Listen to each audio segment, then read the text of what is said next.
ఒక యూట్యూబర్, లక్షల మంది ఫాలోవర్స్. అలా అని ఆమె జర్నలిస్ట్ కాదు, ఇంటెలిజెన్స్ ఏజెంట్ కాదు, దేశ రాజకీయాలను శాసించే నాయకురాలు అసలే కాదు. కానీ దేశ భవిష్యత్తును కదిలించే సమాచారం ఆమె దగ్గర ఉంది. ఆమె యూట్యూబ్ ఛానల్లో కనిపించే వీడియోలు అల్లాటప్ప ఆటవిడుపు కంటెంట్ కాదు, టెర్రరిస్టులకు తెలివిగా అందించే రహస్య గూఢచర్యం అది. జ్యోతి మల్హోత్రా కేసులో విచారణ కొనసాగే కొద్దీ ఒళ్ళు గగ్గులు పొడిచే నిజాలు వెలుగులోకి వస్తున్నాయి. అసలు ఎవరు ఈ జ్యోతి మల్హోత్రా? ఒక సాధారణ యూట్యూబర్ పేరు దేశం మొత్తం ఎందుకు మారుమోగుతోంది? దేశ భద్రతకు సంబంధించిన రహస్య డేటా, శత్రు దేశంతో చర్చలు, టెర్రరిస్టులతో సోపతి, రక్తపు మరకలు వంటిన డబ్బు, రాజకీయ డ్రామా, వీటి చుట్టూ తిరిగే జ్యోతి మల్హోత్రా మాయాతంత్రం కథ ఏమిటి అనేది తెలియాలంటే ఈ వీడియోను ఎక్కడా స్కిప్ చేయకుండా చివరి వరకు పూర్తిగా చూడండి. జ్యోతి మల్హోత్రా ఈమె మనిషి కాదు, తిన్న ఇంటి వాసాలు లెక్క పెట్టే మందర, దేశ రహస్య సమాచారాన్ని డబ్బుకు తాకట్టు పెట్టే తాటకి, ఇలా ఎన్ని రాక్షస పేర్లు పెట్టి పిలిచినా కూడా సెట్ అయ్యే దేశ ద్రోహి, దాయాది దేశానికి మన సీక్రెట్స్ ను అందిస్తున్న ఓ కిలాడి లేడీ జ్యోతి మల్హోత్రా. హర్యానాలో పుట్టి పెరిగిన ఓ సాధారణ అమ్మాయి.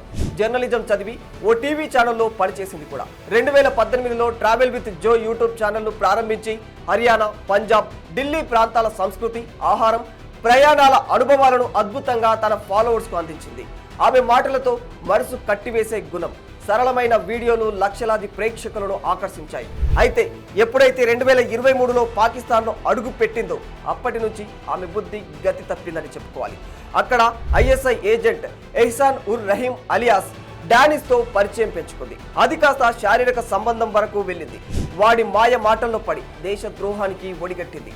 తర్వాత డానిస్ సూచనల మేరకు జ్యోతి ఆలీ ఎహ్సాన్ అనే మరో వ్యక్తిని కలిశారు. అతడి పాక్ నిఘా సంస్థలకు, రక్షణ విభాగ అధికారులకు ఆమెను పరిచయం చేశారని తెలిసింది. ప్రస్తుతం పోలీస్ కస్టడీలో ఉంది ఈ జ్యోతి మల్హోత్రా.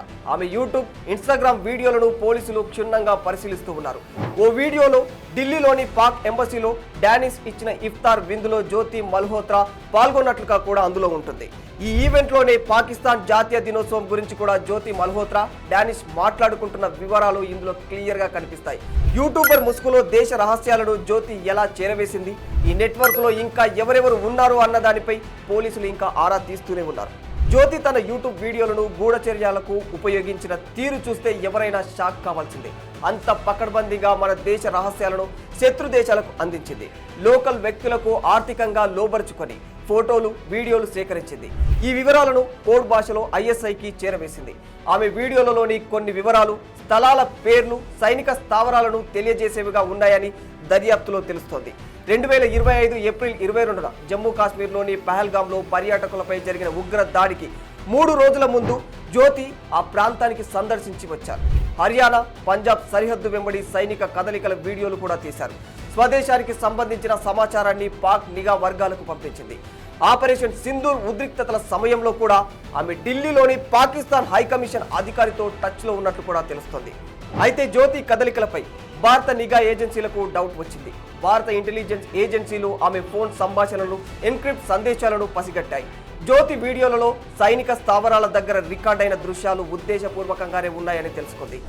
ఈ స్పై నెట్వర్క్లో సంబంధం ఉన్న మరో 6గురిని కూడా పోలీసులు అదుపులోకి తీసుకున్నారు. జ్యోతి ఫోన్, ల్యాప్టాప్లలో ఐఎస్ఐ ఏజెంట్లతో సంభాషణలు, సైనిక స్థావరాల చిత్రాలు లాంటి ఎన్నో రహస్య సమాచారాలు బయటపడ్డాయి. ఈ ఆధారాలతో ఆమెపై అధికార రహస్య చట్టం, జాతీయ భద్రతా చట్టం కింద కేసులు నమోదయ్యాయి. సీక్రెట్ టేప్లు, బ్లాక్మెయిల్ స్క్రీన్ షాట్లు, ల్యాప్టాప్, హార్డ్ డిస్క్ ఓపెన్ చేస్తుండగా ఒకరోజు సైబర్ క్రైమ్ శాఖకు వచ్చిన ఓ ఫిర్యాదు ఓ యువ నాయకుడిని బ్లాక్మెయిల్ చేస్తున్నారంటూ దర్యాప్తు మొదలైంది. లీడింగ్ లింక్ జ్యోతి మల్హోత్రా దగ్గరికి వచ్చేసింది. ఆమె దగ్గర నుంచి బయటపడిన రహస్యాలు చూస్తే మాత్రం గుండెల్లో దడలు పుట్టాల్సిందే. Bank account data, fake identities, screen పై డాలర్లు కౌంట్ అవుతుండగా ఇది 1 కాదు 2 కాదు వందలాది రాజకీయ, సినిమా, కార్పొరేట్ ప్రముఖుల డేటా అని వారికి క్లియర్గా అర్థమైపోయింది. వీడియోలు, ఫోటోలు, వాటిని బేస్ చేసుకుని బ్లాక్మెయిల్ చేసిన ఆరోపణలు కూడా ఈమెపై ఉన్నాయి. ఆమె బ్లాక్మెయిల్ ముఠాలో పనిచేస్తున్న పోలీసుల దాడిలో ల్యాప్టాప్, మొబైల్, ఫేక్ అకౌంట్లు, స్క్రీన్ షాట్లు, వీడియోలతో పాటు అంతర్జాతీయ ముఠాల లింకులు బయటపడ్డాయి. జ్యోతి మల్హోత్రా చివరకు అరెస్ట్ అయింది. కానీ ఆమె వెనుక ఎవరున్నారు, ఆమెను ఎవరు ప్రోత్సహిస్తున్నారు అనేవి మాత్రం సమాధానం లేని ప్రశ్నలుగానే మిగిలిపోయాయి. జాట్ రంధావాని సేవ్ చేసుకున్న ఓ పేరు షకీర్ అలియాస్ రానా షాబాజ్ అనే పాకిస్తాన్ వ్యక్తిగా అధికారులు గుర్తించారు.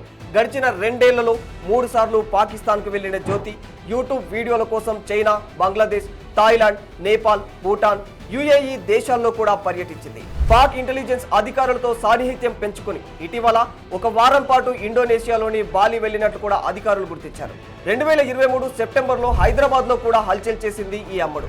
ప్రధాని మోడీ వర్చువల్ గా ప్రారంభించిన హైదరాబాద్ టు బెంగళూరు వందే భారత్ రైలు ప్రారంభోత్సవ కార్యక్రమంలో ఆమె సికింద్రాబాద్ రైల్వే స్టేషన్ వద్ద వీడియోలు చేస్తూ కనిపించింది. అప్పటి గవర్నర్ తమిళసై, కేంద్ర మంత్రులు కిషన్ రెడ్డి, బండి సంజయ్లు హాజరయ్యారు ఈ కార్యక్రమంలో. ఇప్పుడు ఈ విషయం మరోసారి తెరపైకి రావడంతో ఆమె ఎవరిని కలిశారు, అక్కడ ఏమైనా ప్రత్యేక వీడియోలు తీశారా అన్న కోణంలో కూడా నిఘా వర్గాలు విచారణ చేపట్టాయి. ఫైనల్ గా జ్యోతి మల్హోత్రా కేసు 2 విషయాలను స్పష్టం చేస్తుంది. ఒకటి, సాంకేతిక విజ్ఞానం తప్పుడు చేతుల్లో పడితే ఎంత ప్రమాదకరమో చెబితే, రెండవది దేశ భద్రతా ప్రమాణాలకు ఎలాంటి ఆటంకం కలగకుండా నిజాయితీగా పనిచేసే మీడియా వేదికలే కొందరి చేతుల్లో ప్రమాదకరమైన ఆయుధాలుగా మారితే మన నమ్మకాలను, దేశ భవిష్యత్తును ఎలా నాశనం చేశాయో తెలియజేస్తోంది. అయితే ప్రస్తుతం జ్యోతి జైల్లో ఉంది. చేసిన పాపానికి తగిన మూల్యం చెల్లించుకుంటుంది. కానీ ఒక వ్యక్తిని శిక్షించినంత మాత్రాన న్యాయం జరుగుతుందని ఖచ్చితంగా చెప్పలేం. సిస్టమ్ను మరింత బలోపేతం చేయడంలోనే అసలైన న్యాయం జరుగుతుందని కొందరు విశ్లేషకుల మాట. దీనిపై మీ అభిప్రాయం ఏంటో కామెంట్ రూపంలో తెలియజేయండి. For more videos like this, subscribe Big TV channel.